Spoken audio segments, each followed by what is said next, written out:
A delicate, melancholic piano melody begins, overlaid with the sound of distant waves. A sigh escapes before the first words are spoken. Right, so let me just gather myself. It's difficult, you see, recounting it all. It feels like excavating a really, really awful dream. You know, the sort where everything is just slightly off. Everything feels tainted, and it's not even the dramatic catastrophe sort of awful. No, it's the slow, insidious kind. The kind that erodes your very sense of worth. Like a damp, seeping cold. I've always approached travel with a certain, shall we say, exacting standard. It's not about being difficult, darling, it's about expecting a certain level of consideration. A baseline of respect. My grandmother, bless her soul, survived the collapse. You know, back in, well, never mind where she always said, a clean space shows a clean mind. And a clean mind, a considered gesture, that's something one deserves. It's a sign of civilization, isn't it? Not too much to ask. But you understand, I suppose, expectations are the mother of all disappointments. It began with anticipation. Venice. Oh, Venice. The city of doges and gondolas, a place perpetually strung with longing. My travel agent, she's terribly efficient, a dear, but sometimes lacks a certain discernment. She'd booked the Hotel Monaco Grand Canal. Charming, she said. Perfectly located, and to be fair, she wasn't wrong. The location was the only thing, truly. Situated right on the Grand Canal, the water lapping against the foundations. Exquisite. Visually, it's the perfect facade. But a pretty exterior is. Well, it's just that, isn't it? A facade, you can't eat a facade, can you? 600 euros a night. 600 euros, let that sink in. That's more than my first month's tuition, honestly. One assumes at that price point that every single element will be elevated. Magically touched, almost. One expects perfection. Instead, I stumbled into a situation that felt less like a luxurious respite and more like a rather expensive, exquisitely located trap. The room, oh, the room. It wasn't just small, it was conceptually challenged. It was as if someone had tried to cram a dollhouse into a larger hotel. I've encountered broom cupboards with more generous square footage. And the bed. My grandmother used to sleep on a hay mattress, and I swear, it offered more yielding comfort. Imagine, after days of travel, needing to negotiate the mechanics of lying down with a piece of furniture. It was, quite frankly, cruel. And then there was the fruit, a pathetic little bowl of grapes and peaches presented as a welcome amenity. Lovely gesture on paper, except the peaches began to ferment. Within a day. It wasn't a subtle, delicate ripening. It was a full-blown, fly-attracting biological experiment unfolding on my bedside table. And no one, not a single soul from housekeeping, bothered to remove it. It sat there, a poignant symbol of neglect. The rotting fruit mirrored my hopes, really. The overripeness highlighted decay. Did no one notice? Is anyone even paying attention? The water, 10 euros for a bottle of water, 10 euros. Now I am not averse to paying for convenience, darling. I understand markups.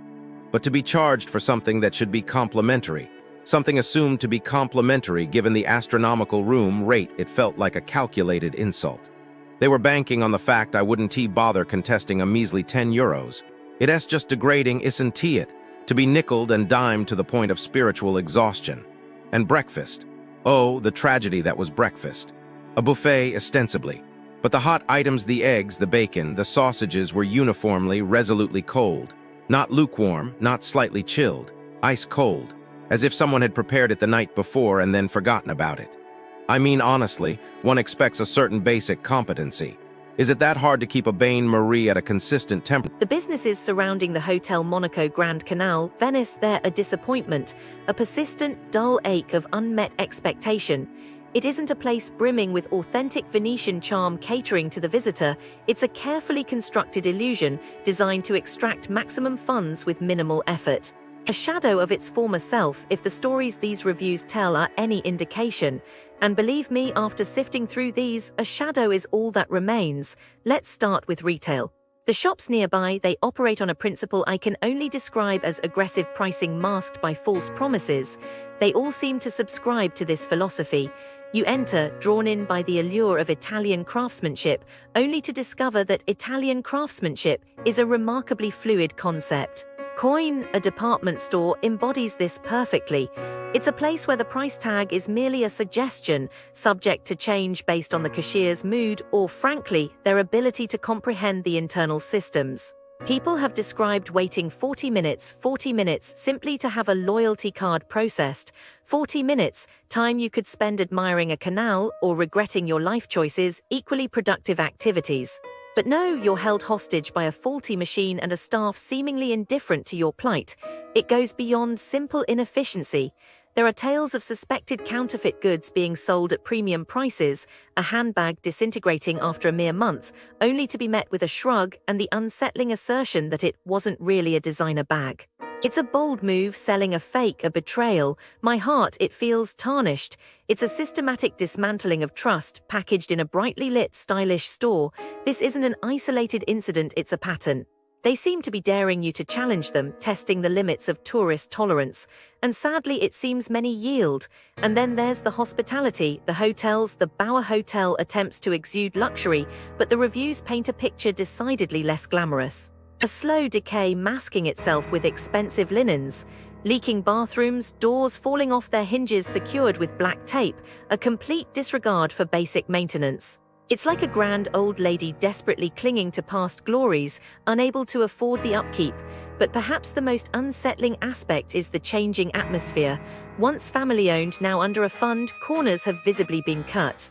The service, cold, apathetic. They offer complimentary water as a consolation for a ruined evening, an insult really. The audacity to suggest a bottle of water can rectify a day of disappointment. And the upgrades, oh, the upgrades.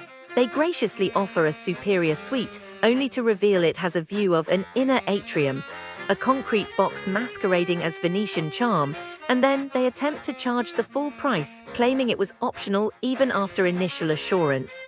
Manipulative, calculated, it provokes a weariness within me. It's an attempt to profit from good faith, a stain on the very concept of hospitality. Moving on, the eateries, Osteria Enotka San Marco, it's a carefully curated trap for unsuspecting tourists. Overpriced, underwhelming food served with a side of thinly veiled disdain. The portions are insultingly small, a monkfish dish consisting of two slices, the carbonara far from authentic and the seafood allegedly raw. And the service, well, let's just say they appear to operate under the assumption that your money is sufficient gratitude. There are reports of blatant discrimination, a subtle yet palpable difference in treatment based on nationality. People feeling unseen, unwelcome, an unspoken judgment hanging in the air. It churns something within me, a quiet indignation.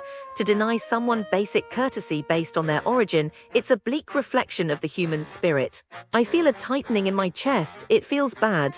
Then there's Farini promising artisanal pizzas, delivering disappointment. Greasy, overcooked, undercooked, the issues are varied, but the result is consistent, a substandard product at an inflated price. They look at you like you're an idiot buying pizza, and the staff, inhospitable, doesn't even begin to cover it. Sarcastic remarks, aggressive behavior, a general air of resentment towards anyone daring to ask for service. The level of disinterest is almost performative, as if they're actively auditioning for the role of most unpleasant server. And as for gluten-free options, advertised prominently, yet entirely unavailable. A cruel joke for those with dietary restrictions. The blatant disregard for customer needs. It's a small cruelty, but... Okay, so I was, looking into what happens around Hotel Monaco Grand Canal. You know, it's supposed to be beautiful, romantic, but there's a lot of stuff. A lot of people trying to take advantage, especially tourists. It's just depressing, honestly. Businesses near Hotel Monaco, they look nice. Lots of little shops, restaurants, things like that. But a lot of them, especially near Cal Digli Albanese, seem to attract pickpockets. Apparently, it has become a thing where they make a fake line, like telling tourists, oh, this line is for locals only, and distracting them while someone else steals their wallet. I read about a Spanish tourist, right? She was just trying to find a restaurant, and bam, wallet gone. probably spent the rest of her holiday stressed, maybe had to cancel cards, tell her bank that wallet was found later, though someone decent handed it in.